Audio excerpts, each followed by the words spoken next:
May kabayan sa barko. Ayan. Kusina sila. Filipino, Vietnamese, mga Peter dito sa dry dock. Clypeda. Kusina pala yun. Alas 10 ang gabi kumakain pa.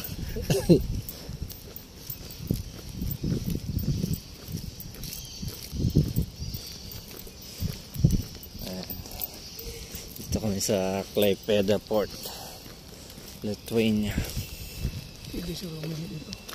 Oo. Pwede dyan.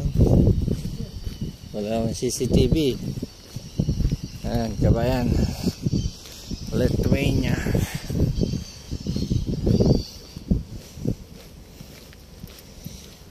Peter daw dito 1.8 plus 600 yung allowance nila sa food allowance.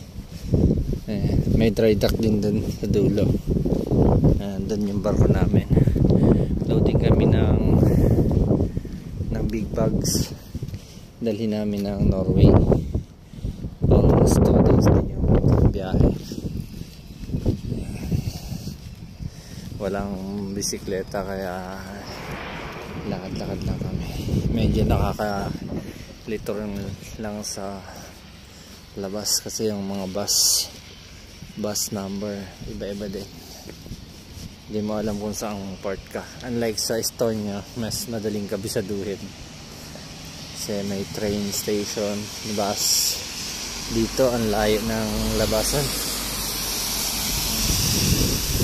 Usually ito yung mga kinakarga ng mga general cargo. Pero kami, maliit lang kasi yung barko na sinasakyan namin. 3,443 gross tonnage. Ayan.